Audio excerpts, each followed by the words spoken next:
Hello दोस्तों, जियो गुरुजी classes में आपका स्वागत है। मैं रोहित शर्मा, सब्जेक्ट अपना ज्योग्राफी। देखिए लेसन नंबर 5 हमारा चल रहा है, इसका नाम है खनिज तथा ऊर्जा संसाधन।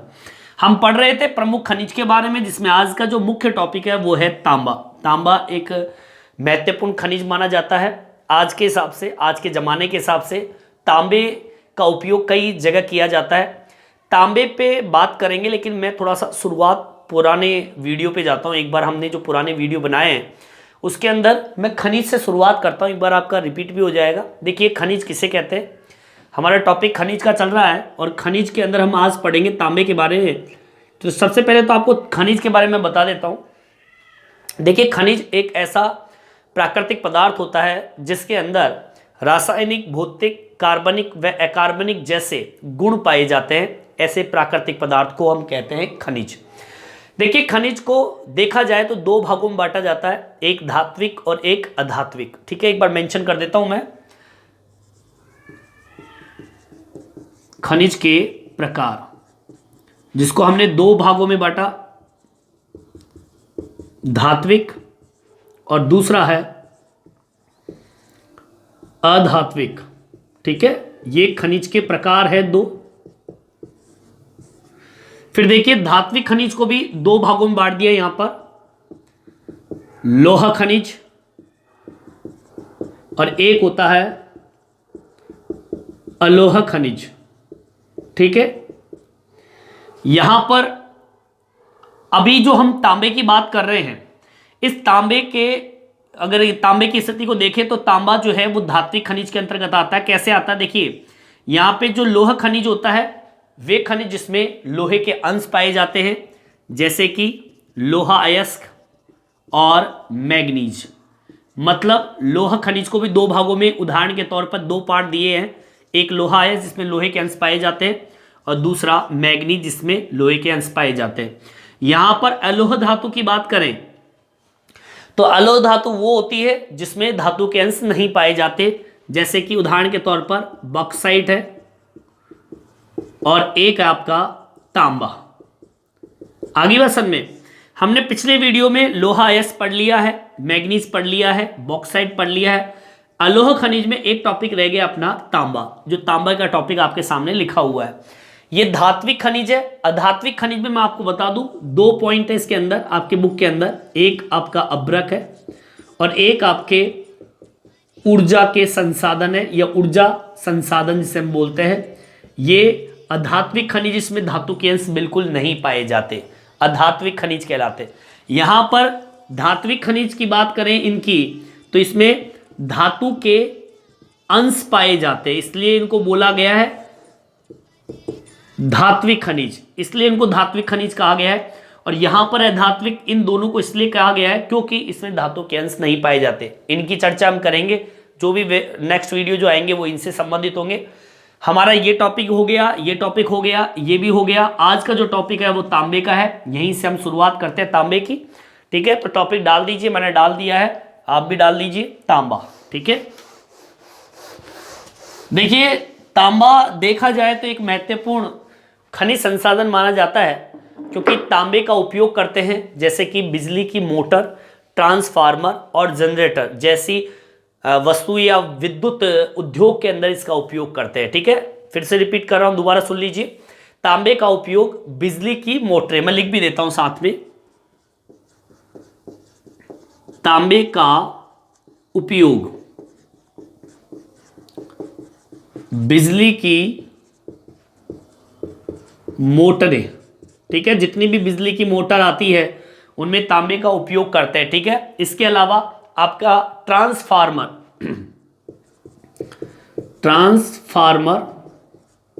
इसके अलावा आपका जनरेटर। ठीक है,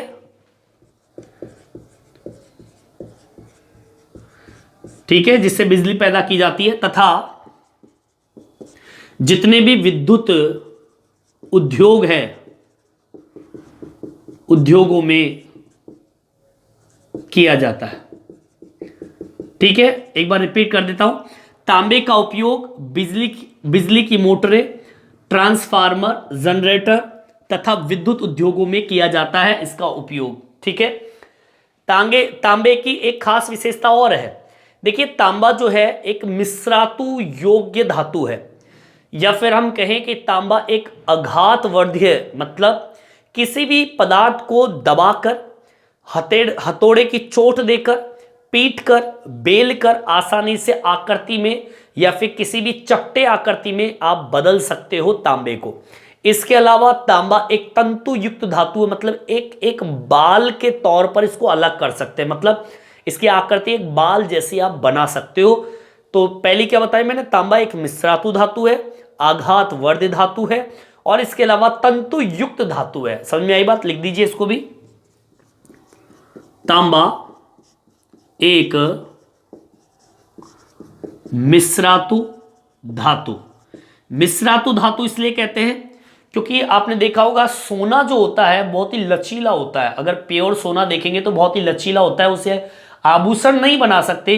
तो उस सोने को मजबूती देने के लिए तांबे का मिश्रण किया जाता है, इसलिए तांबा एक मिश्रातु योग्य धातु है। ठीक है। इसके अलावा आघातवर्ध्य, आघातवर्ध का मतलब होता है, मैं यहां ब्रैकेट में डाल देता हूं, उसका अर्थ क्या होता है, किसी भी पदार्थ को दबाकर लिखेंगे, या तांबे को दबाकर, किसी भी पदार्थ को दबाकर, या फिर कहें मतलब किसी भी पदार्थ, मतलब तांबे की बात चल रही है यहां पर, हथौड़े की चोट देकर, या फिर हम कहें पीट कर। ठीक है। मतलब आप तांबे को एक तरीके से दबा सकते हो, हथौड़ी की चोट देकर, पीट कर उसको किसी भी आकृति में बदला जा सकता है। ठीक है। पीट कर आसानी से किसी भी आकृति व चपटा बना सकते हैं। ठीक है। यह आघातवर्धन का अर्थ बताया मैंने। व तांबा तंतु युक्त धातु है।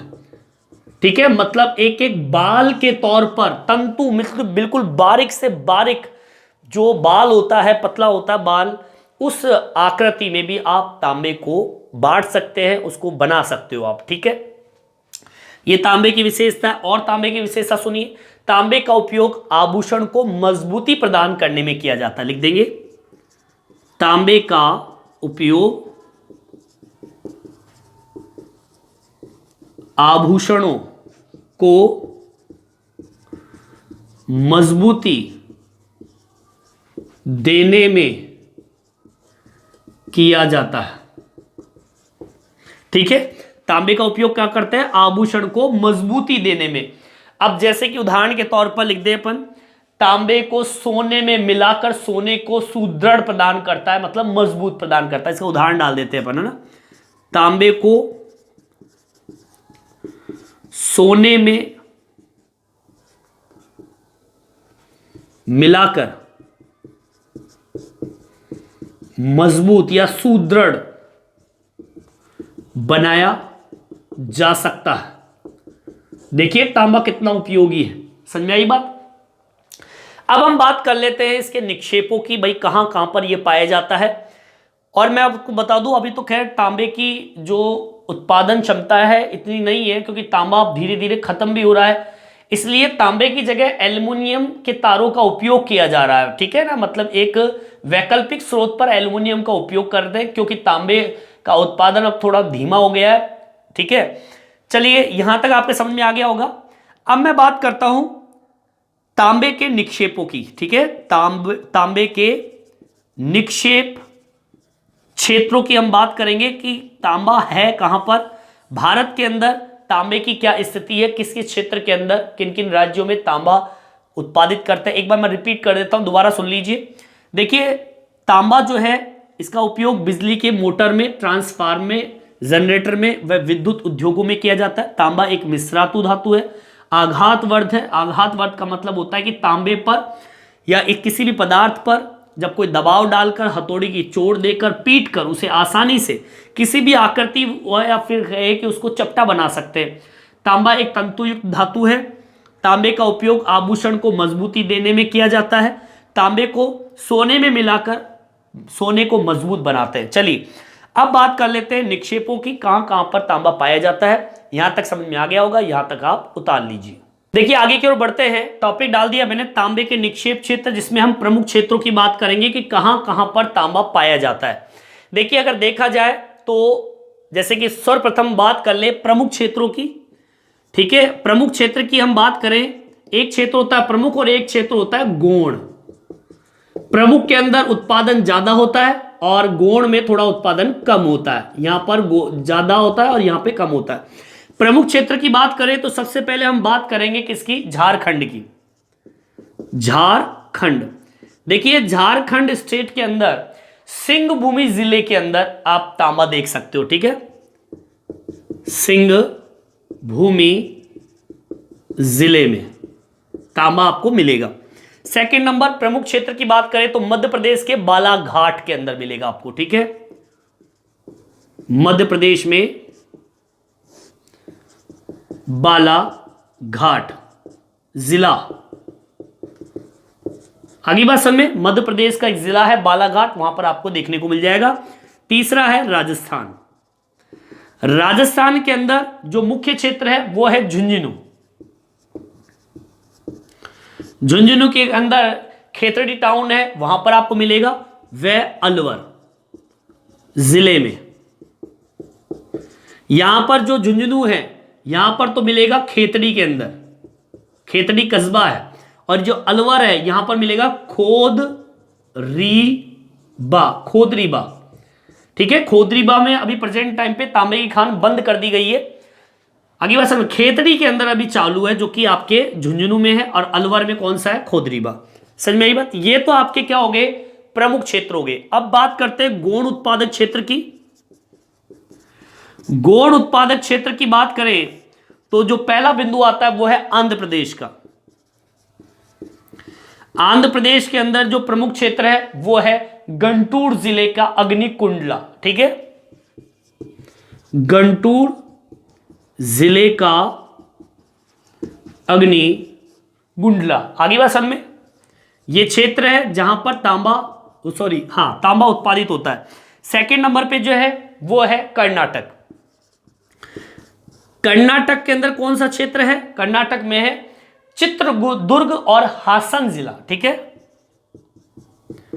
चित्रदुर्ग व हासन जिला, ठीक है। तीसरे नंबर पे जो है वो है तमिलनाडु, गौण के अंदर। और तमिलनाडु के अंदर जो प्रमुख क्षेत्र है वो है दक्षिण में आरकाट जिला, ठीक है। आरकाट जिला, ये आपके गौण है जहां पर उत्पादन थोड़ा कम है, और ये आपके तीन जो स्टेट है यहां पर उत्पादन ज्यादा है, इसलिए इसको प्रमुख क्षेत्र कहते हैं और इसको गौण उत्पादक क्षेत्र कहते हैं। एक बार रिपीट, देखिए तांबे के निक्षेप की बात करें तो प्रमुख क्षेत्र में झारखंड आता है, इसका सिंहभूमि जिला है। मध्य प्रदेश का बालाघाट जिला है। राजस्थान का झुंझुनू में भी खेतड़ी, अलवर का खोदरीबा। गौण उत्पादन की बात करें जहां पे कम उत्पादन होता है तांबे का, उसमें आंध्र प्रदेश आता है, इसमें गंटूर जिले का अग्निकुंडला, कर्नाटक का चित्रदुर्ग हासन जिला, और तमिलनाडु का दक्षिणी आरकाट जिला जहां पर तांबे का उत्पादन किया जाता है, ठीक है। यहां तक आपके समझ में आ गया होगा, यहां तक आप उतार लीजिए। इस वीडियो में इतना ही। ये वीडियो आपको कैसा लगा कमेंट्स करके जरूर बताएं। मेरे चैनल को सब्सक्राइब जरूर से जरूर करें, जिससे नए नए वीडियो आप तक पहुंचा सकूं। धन्यवाद।